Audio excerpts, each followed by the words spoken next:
My golden sibling threw me out of the holiday meal I paid for while everyone defended him. Now he's in jail begging for my help. Be me, 29-year-old Marcus Thompson. Got invited to my brother's engagement dinner. Show up like a good family member. He sits me by the trash while flexing for his in-laws. Then the bill comes, and he tries to stick me with it. Look at the waiter and say, "I'm not with this group." Walk out. What followed was a full-on show. He didn't just lose his fiancée. His whole act got exposed. But before we get there, let me give you some context. Have been a deep-sea commercial diver for the last 8 years. Not talking about that cushy recreational diving stuff. I'm talking actual underwater welding and construction work, where one wrong move means someone doesn't come back up. 16-hour shifts in conditions that would make office workers quit on day one. The job's brutal, but the money's excellent if you're smart with it. While my college buddies were busy racking up student loans for degrees they don't use, I was banking serious cash, own my house outright in a decent neighborhood in Tampa. No mortgage, no roommates, zero debt. Drive a 2019 Silverado that I paid cash for. Nothing flashy, just a reliable truck that handles Florida storms without complaint. Converted my garage into a home gym that would make most commercial setups look like toy stores. Full power rack, competition bench, enough plates to sink a small boat, and a deadlift platform I built myself that can handle the 620. I pull on good days. When you work as hard as I do, you need somewhere to channel that energy when you're home. My family comes from a different world entirely. Dad runs what he calls a luxury car rental business, which is really just him flipping repo vehicles on credit. And crossing his fingers, the market doesn't crash. Hasn't turned an honest profit since 2015. But still drives a leased Cadillac and wears those ridiculous designer suits that make him look like he's being slowly strangled by expensive fabric. Mom's full-time occupation is pretending to be high society at wine tastings, where the actual purchases are less than what people spend on appetizers. She's got the act down perfectly. The subtle jewelry that's actually expensive. The practiced laugh that suggests private school education she never had. Then there's my younger brother, Tyler, 27 years old, who introduces himself as a real estate mogul and CEO at family gatherings. What that actually translates to is an unemployed mooch, living in my parents' converted garage apartment that I renovated with $28,000 of my own money during a particularly weak moment 4 years ago. Tyler still lives in our parents' finished garage space, rent-free of course, has the audacity to call it his investment headquarters, even though the only thing being invested down there is time into video games, and the mold growing on his unwashed dishes. Dad introduces him as the real estate prince at church functions, while Mom still does his laundry and cooks his favorite meals every Tuesday. They treat him like he's the second coming of Donald Trump. Meanwhile, I'm just the blue-collar disappointment who pays for everything, but gets zero respect. The family ATM with a pulse. Since 2019, I've kept track in a spreadsheet, like the idiot I am. The damage is brutal. $1,200 to Dad for business taxes he forgot about, $9,400 to Mom for her emergency surgery, cosmetic dental work, and Botox. $31,800 to Tyler spread across 13 different ventures that all evaporated like morning dew. That's nearly $56,400 over 4 years that just disappeared into the family money pit. Not a single cent returned. Not even a genuine thank you beyond the immediate relief once the check cleared. It's been the same story since I started making real money. The calls always come at the same time, just after payday, like they've got my direct deposit schedule taped to their fridge. Always an emergency. Always can't wait another day. Urgent. Always just this once. And I'll pay you back when things turn around. The worst part is I knew what was happening. Wasn't blind or stupid. Just had this messed up sense of obligation because that's what family does. Like I owed them for raising me, even though what they mostly raised was their expectations of what I could give them. Last February marked the beginning of the end, though. I didn't recognize it at the time. Working night shift on a deep-sea platform during a particularly brutal storm season. Equipment failure on the diving bell. Metal fatigue accelerated by constant pressure changes. A hydraulic line gave way, and a section of heavy cable whipped across the platform like an angry snake. Caught me square across the left side. Snapped 3 ribs clean through. Pain unlike anything I'd experienced before. not the muscle burn of a heavy workout or the dull ache of a long shift. This was white-hot lightning shooting from chest to fingertips, breath-stealing and vision-blurring. Coast Guard helicopter to the nearest hospital with a trauma center. Surgery to repair internal bleeding and reset the ribs. Doctor? A no-nonsense woman with forearms like she climbed mountains on weekends. Said 8 weeks minimum recovery before even thinking about light duty. Said if I rushed it, I risked permanent lung damage and reduced capacity on my dominant side for life. Was back on site in 10 days. Not because I was healed. The surgical staples were barely out, but because my crew was short-handed during the spring rush. When demand spikes and everyone's pushing to hit quarterly quotas, plus workers' comp only covers so much, bills don't stop just because you're injured. Know how many times my family visited during recovery. 0. Not once. Not even a phone call. Dad was swamped with end-of-quarter sales. Mom had her spring charity wine circuit. Tyler was networking in Miami on my parents' dime. The only person who showed was Luna, 26-year-old trauma nurse at Bay General, who works emergency shifts that would break most people. She drove 2 hours through a thunderstorm after pulling a 14-hour overnight to help me shower because I couldn't lift my arm above chest level. On day 5 of my recovery, while I was half-conscious on prescribed painkillers, a card arrived from my family. Light green envelope with a cartoon dolphin holding a get-well-soon balloon. Luna opened it, since my fingers weren't working right. Inside was a note from Mom in her flowing handwriting. Hope you're healing fast. When you're back on your feet, can you look at the pool pump? It's acting up again. Also, we're short on the garage apartment utilities this month. About $14, thanks. No, how are you feeling? No, we're worried about you. No, can we bring you anything? Just a goddamn to-do list and an invoice disguised as concern. When I asked Luna what it said, she just stared at me for a long beat, then crumpled it and tossed it in the trash without a word. Later that night, when she thought I was asleep, I heard her on the phone with someone, voice low but intense. They don't even care that he's hurt, just what he can do for them. It's sick. The next morning, while changing my bandages, she finally said what she'd been holding back. You know they don't love you right. They love what you give them. There's a difference. I didn't defend them. Just let the words hang there like smoke after a gunshot. Recovery was brutal. Physical therapy exercises 4 times a day. Learning to do everything with my right hand. Sleeping upright in a recliner because lying down sent pain shooting through my ribs. Through all of it, my phone kept lighting up with texts from the family, not asking how I was doing. Just variations on, when will you be back at work? Translation. When will the money start flowing again? 3 months after the rib break with my chest still not quite right, and physical therapy exercises becoming part of my daily routine, Tyler got engaged. Found out through a group text with professional photos attached. They were posed on a yacht in Key West at sunset.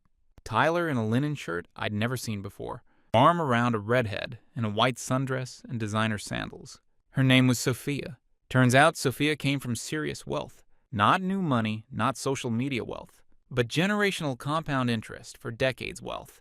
Her father owned a chain of luxury resort hotels across 4 states. The kind of family that doesn't talk about money because they've had it for so long, they don't need to think about it. Suddenly, Tyler was acting like he'd just been drafted first round to the NBA. Started posting entrepreneurial wisdom on LinkedIn. Phrases like wealth mindset and success attracts success, paired with photos of him in hotel lobbies he didn't actually stay in.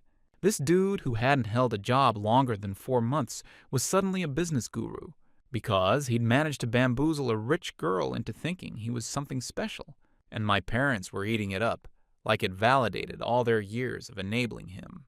3 weeks after the engagement announcement, Mom called. Her voice had that extra layer of sweetness that always meant she wanted something. They were hosting an engagement dinner for Tyler and Sophia, private event at an upscale restaurant downtown called Meridian, 7:30 p.m. sharp, cocktail attire required. I just said I'd be there, not asking questions. Then she added almost as an afterthought, make sure you wear something appropriate.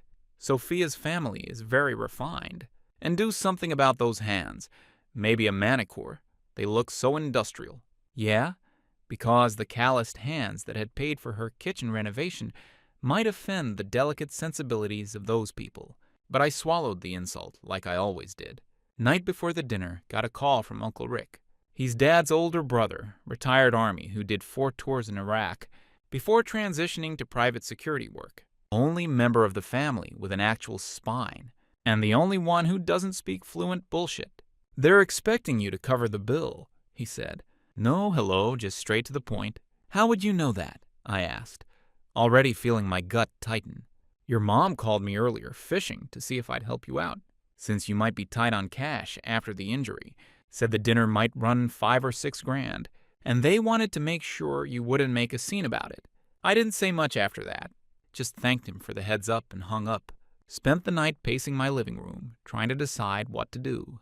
Part of me wanted to no-show, leave them hanging.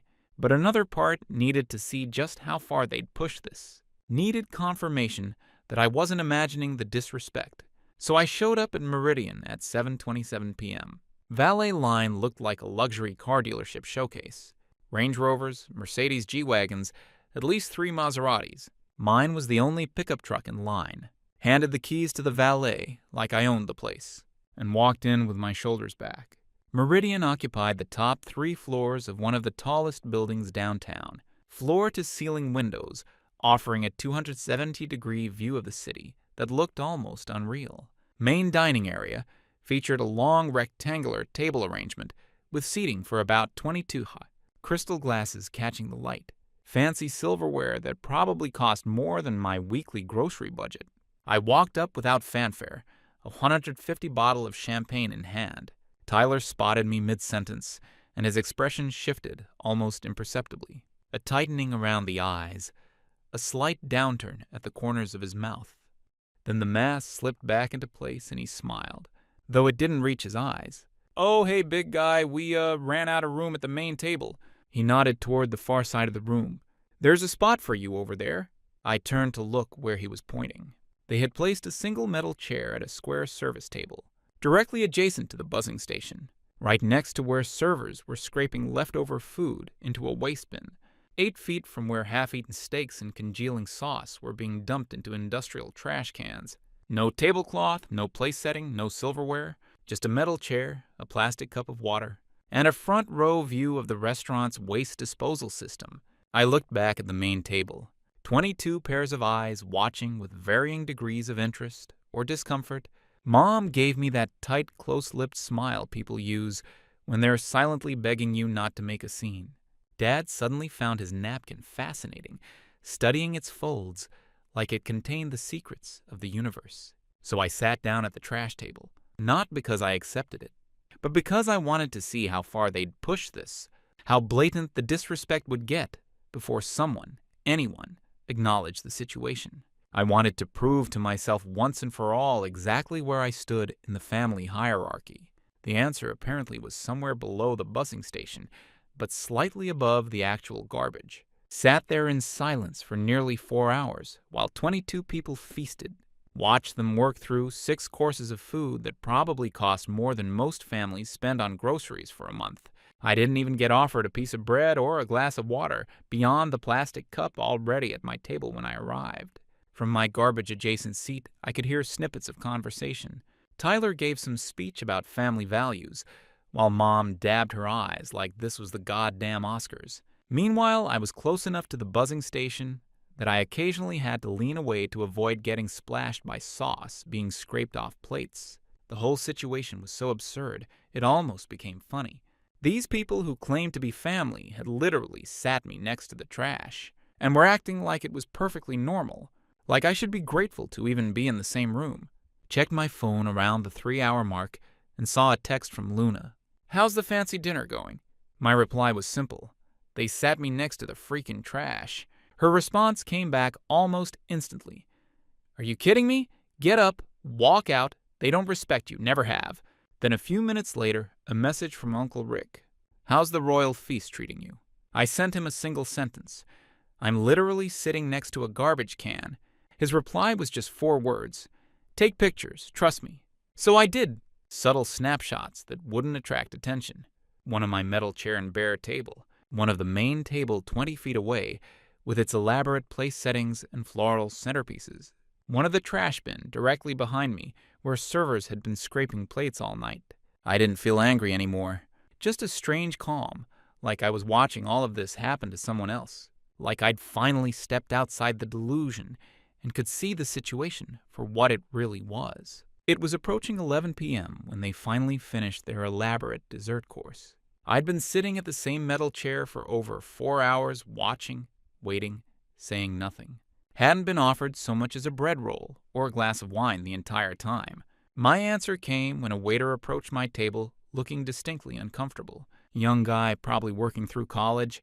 He was holding a black leather folder. "Sir," he said, voice professional but tense. "The final bill for the evening comes to $5,041.87. Would you like to handle that now or?" I opened the folder and scanned the itemized list. Premium liquor charges totaling over $1,200. Multiple 140 steaks. Appetizer platters at 95 la each. Desserts running $40 per person. A service charge already included.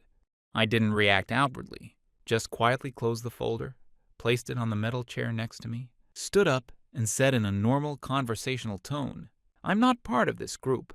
The silence that followed was absolute. The jazz quartet had taken a break. Half the table turned toward me like synchronized swimmers. Mom blinked rapidly, as if trying to process what she just heard. Dad froze with his glass halfway to his mouth. The waiter hesitated, eyes darting between me and the main table. "I'm sorry, what did you say? I didn't eat. I didn't drink. I wasn't seated with the party. I'm not covering their bill." Tyler leaned forward then, forearms on the table, with that smirk he always wore when he thought he had the upper hand in a situation. "You're seriously doing this right now?" he said, voice loud enough for everyone to hear. "Come on, man, don't be a dick, just pay like you always do." I met his eyes directly. No, that was all. No lengthy explanation, no raised voice, no dramatic speech about years of built-up resentment. Just a simple refusal. Tyler's practiced smile faltered slightly. He glanced sideways at Sophia's father, who was now frowning slightly. The expression of a man who's just realized something doesn't add up in a business deal. Mom jumped into the silence, voice unnaturally bright and brittle. "Marcus, honey, let's not do this here. We already told Sophia's family everything was taken care of for the evening." I shrugged, a single shoulder raise and drop. Then I guess someone better take care of it. The waiter was now visibly uncomfortable, shifting his weight from foot to foot, the black folder clutched in front of him like a shield. "So who should I give the check to then?" I nodded toward the main table. "Anyone but me." Tyler stood up then, color rising in his face, the mask of sophisticated real estate mogul slipping to reveal the entitled child beneath. "Are you seriously going to screw us over in front of her family after everything we've done for you?" That line was so rich it could have bought its own table, but I didn't respond, didn't engage. Just picked up my coat from the back of the chair, retrieved the unopened bottle of champagne I'd brought that no one had even acknowledged, and turned toward the exit. As I walked away, I heard Tyler's voice again, louder this time, with an edge of panic creeping in. "Wow, you're really just walking out just like that?" I paused at the threshold, turned just enough to deliver a parting line that wasn't shouted or dramatic. Just matter of fact. "Yeah, I'm done picking up the tab." I let the engagement dinner incident sit for a few days. Didn't say anything. Didn't answer their increasingly frantic calls and texts. Figured silence would do more damage than anything I could possibly say. But I kept my ears open through Uncle Rick and a few mutual acquaintances. And it didn't take long for things to start unraveling. First came a call from a number I didn't recognize about 6 days after the dinner. Almost sent it to voicemail, but something made me answer. It was Sophia, Tyler's now ex-fiancée. Her voice wasn't what I expected. No tears, no hysterics, no accusations. She sounded calm, controlled, like someone who'd already processed the emotional breakdown and moved into damage control mode. The voice of someone raised with enough money to know that emotions are secondary to protecting assets. She asked, without preamble, if I had invested $12,000 into Tyler's real estate company, and whether I was acting as a silent partner, as he had claimed. Said it very directly, like she was confirming a fact she already suspected was false. "No," I said simply. No elaboration, no defensiveness. She went quiet for a beat, just the sound of soft breathing on the line. Then explained the situation. with the same detached precision you'd expect from a corporate lawyer. Her father had put $210,000 into Tyler's supposed company, based largely on the strength of Tyler's claim that I was backing the venture. He had shown them investment documents with my name, my signature, and my supposed role as operations director. Turns out Tyler had scanned an old lease agreement I'd signed years ago and just pasted the signature everywhere like a real estate mad lib. That signature, of course, was forged. So was the entire story. I didn't react with shock or outrage, just confirmed again that I had no involvement with any of Tyler's business ventures and never had never signed any documents, had never agreed to any advisory role, had never invested a dime in any official capacity. Sophia thanked me for the confirmation in a voice that had dropped 15 degrees colder, then mentioned almost casually that the engagement was off, and her father's legal team would be in touch with Tyler directly. Over the next week, more calls trickled in. First from Connor, Tyler's college friend who'd gone on to actually build a successful construction company, $75,000 invested in Tyler's phantom business. Another guy named Ethan who'd met Tyler at some networking event, $35,000. A woman named Victoria who'd apparently dated Tyler briefly 3 years earlier, $18,000 in what she thought was a private investment opportunity, all based on documents with my forged signature, all based on the story that I, the stable employed brother with actual assets, was involved as a silent partner and guarantor. The realization hit like a sledgehammer. Tyler hadn't just been using me as an ATM all these years. He'd been using my reputation, my work history, my financial stability as the foundation for an elaborate house of cards. The one thing I'd built, a name as someone who paid his debts and kept his word, he'd been weaponizing against other people while treating me like garbage. This wasn't just mooching anymore. This was criminal fraud with my name attached to it. If I stayed silent, I might as well be complicit. I spent a weekend gathering evidence, had the people who'd contacted me forward all the documents Tyler had sent them, created a timeline of investments and claims made, copies of text messages and emails where he'd referenced me or my supposed involvement, built a complete picture of the fraud without ever contacting Tyler or my parents directly. Then on Wednesday morning, I drove to the county sheriff's office, walked in wearing work clothes, no appointment, no lawyer, asked to speak to someone about financial fraud, was directed to a detective who looked like he'd seen every scam imaginable and was tired of all of them. I laid everything out without emotion. No family drama, no backstory about the dinner or years of being used, just facts. My identity was used to commit financial fraud against multiple victims. Here's the evidence I've gathered. Left the folder with all the documentation and my contact information. Drove to work. Didn't tell anyone in the family what I'd done. Just waited. A week later, Tyler got served with papers. Connor had already filed charges for wire fraud and misrepresentation. Sophia's father followed once he realized there were other victims involved. The detective I'd spoken to called to let me know they were building a case and would need a formal statement. Investigators started digging and didn't have to go far. Tyler had been almost laughably lazy with his fraud, reusing the same basic investment documents for multiple victims, just changing dates and dollar amounts, but keeping my forged signature in the same exact position on each form, the same fake company address, the same bogus projections with just the numbers changed. 4 days after Tyler was served, Mom finally texted, not to ask what was happening or why Tyler was facing legal trouble, just a request for me to come over and talk it out with him. Said the situation was getting out of hand and that we needed to present a united front as a family. Her proposed solution apparently was for me to go with them to Sophia's father's office and explain that the whole thing was a misunderstanding that had gotten blown out of proportion. She still thought this could be managed, contained, spun into something other than what it was. She had no idea how far past that point we already were.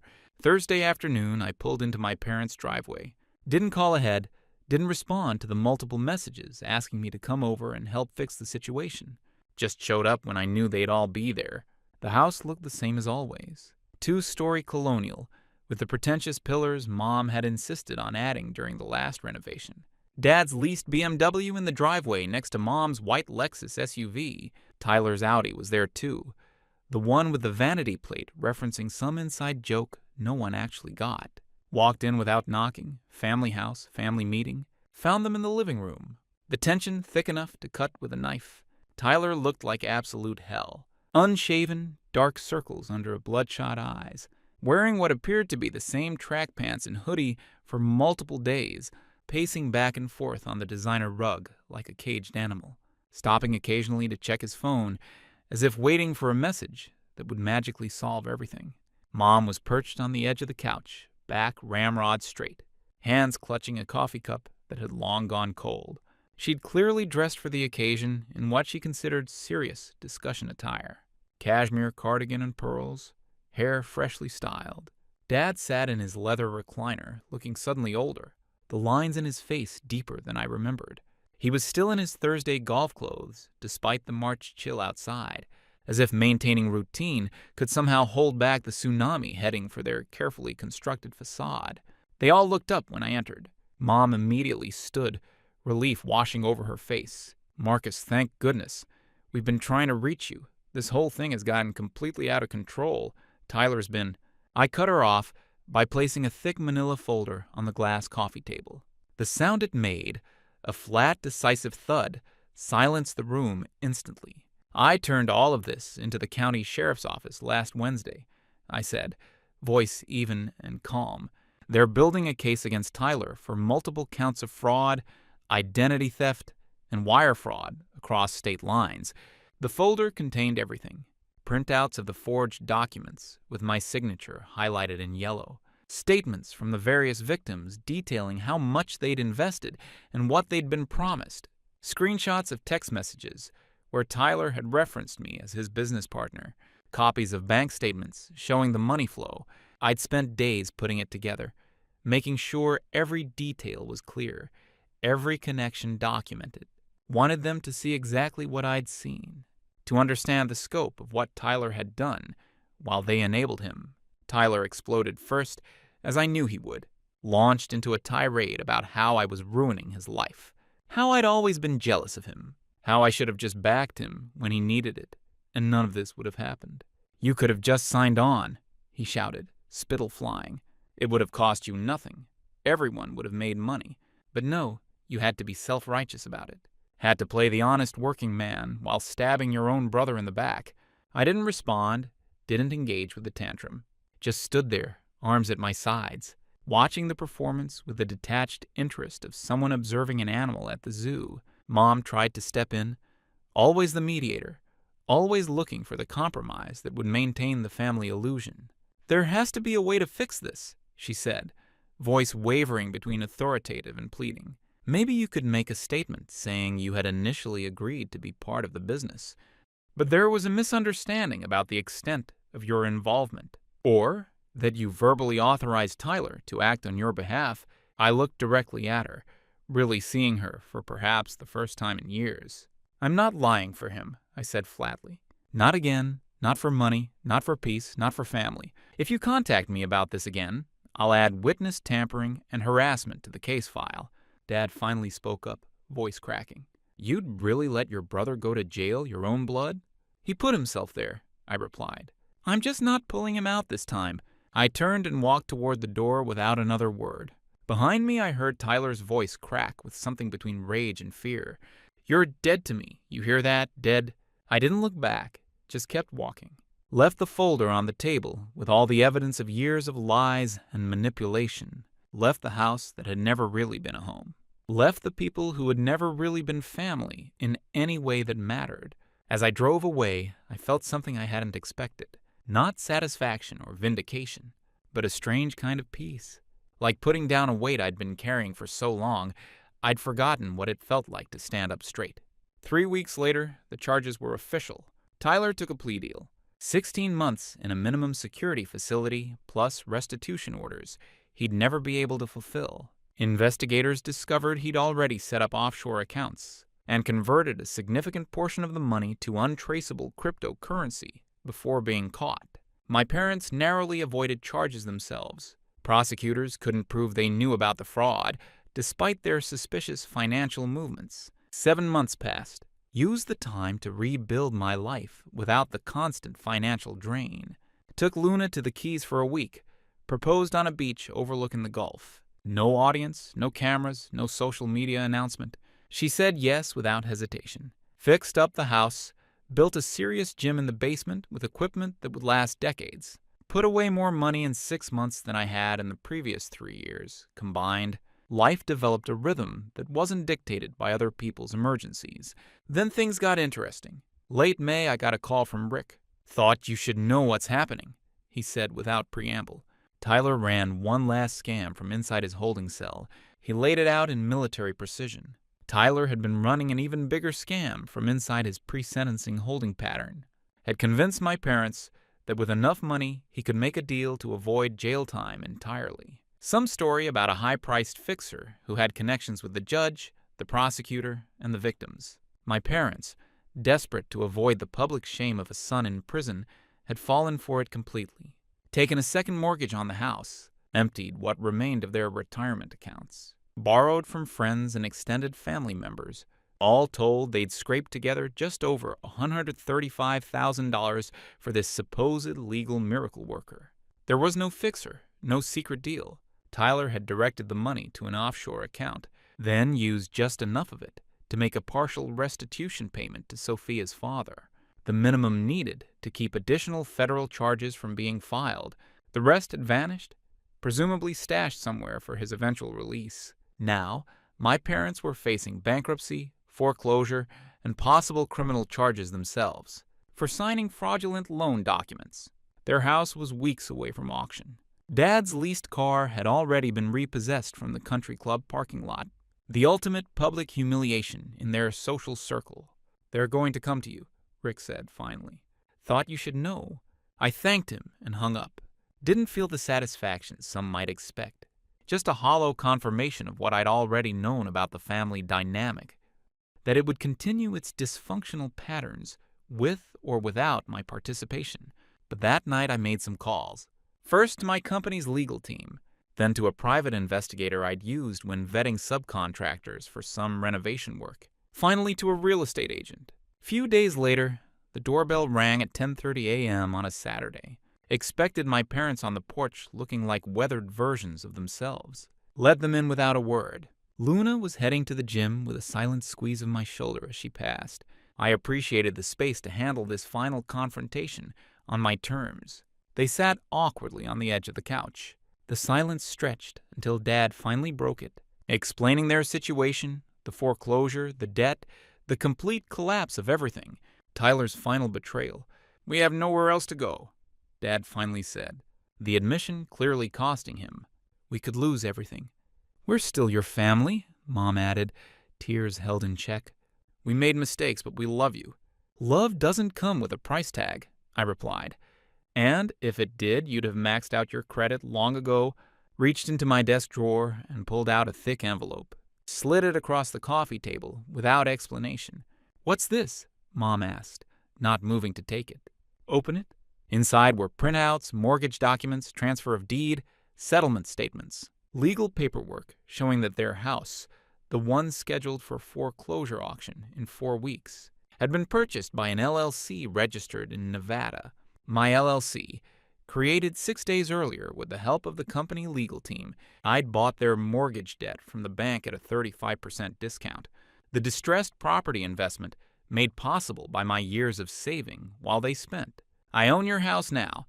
Technically, you're my tenants." Their faces transformed from desperate hope to confusion to horror as the implications set in. "What? This can't. Are you evicting us?" Mom hissed. "No, I'm teaching you how the real world works." Handed them a second envelope. "This is a lease agreement. 1-year term, $100 monthly rent, well below market value for that neighborhood. You'll both get jobs, you'll pay on time, you'll save what you can. After 15 months of perfect payment history, I'll sell you the house at my purchase price. If you can qualify for a mortgage," Dad started to object. I cut him off with a raised hand. "Alternative is immediate eviction, and you can explain to your remaining friends why you're living in a motel on the interstate. Your choice." Silence. "Where are we supposed to get $100 a month?" Mom finally asked. Target is hiring, so is Walmart. Amazon warehouse starts at $19 an hour with benefits. Construction sites always need laborers, I shrugged. Welcome to how the other half lives. And Tyler? She asked, unable to stop herself. Tyler doesn't exist to me anymore, and he's never setting foot on any property I own. That includes the house now. His name isn't on the lease, and if he shows up, you're all in violation and out on the street. Consider it a restraining order with teeth. After some hesitation, they signed the lease on the spot. No further negotiation, no tears, just the scratch of pen on paper and the cold reality of their new circumstances sinking in. As they were leaving, Dad paused at the threshold. Why help us at all after everything? I'm not helping you. I'm breaking the cycle. You raised a son who can't function in reality because you never had to face it yourselves. Now, you're all going to learn what life actually costs when you can't outsource the bill to someone else. They left in silence, closed the door behind them. Luna returned an hour later, gym bag over her shoulder. They gone? Yes. Think they'll make it? She asked, grabbing a protein shake from the fridge. Shrugged. Not my problem anymore. The strangest part? It didn't feel like revenge. This wasn't that. This was simply allowing natural consequences to occur while removing myself from the equation. First month after the confrontation, my parents acted like they were living in some dystopian nightmare. Mom sent texts almost daily with pictures of Dad in his new uniform at Lowe's, her at the customer service desk at CVS. Messages full of barely disguised martyrdom, like I was supposed to be shocked or guilty that they were working retail at their age. Didn't respond to any of it. Just had my property management company confirm when their rent payments came in on time. No praise, no commentary, just business. By month 4, the martyr act started to fade. Dad actually mentioned liking some aspects of his job, the structure, the clear expectations, the fact that when his shift ended, he could actually leave work behind. Mom found she had a knack for customer service once she got over the initial humiliation. When their 1-year lease was up, I renewed it for another 15 months at the same rate. They'd been perfect tenants. Rent always on time. Property well-maintained, no drama. Dad had been promoted to department supervisor at Lowe's. Mom had moved from CVS to a better-paying office admin role at a local insurance company. They were building something real for perhaps the first time in their adult lives. Not glamorous, but solid, sustainable. Based on what they could actually earn, rather than what they could borrow or bluff. My door isn't locked to them anymore, but the ATM is permanently closed. Respect is earned, not bought, not tied to blood, just earned. Family isn't about shared blood or last names. It's about who shows up when you're at your worst, who helps without keeping score, who sees your value beyond what you can provide. By that definition, I'd found my real family, and it had nothing to do with the people who'd raised me.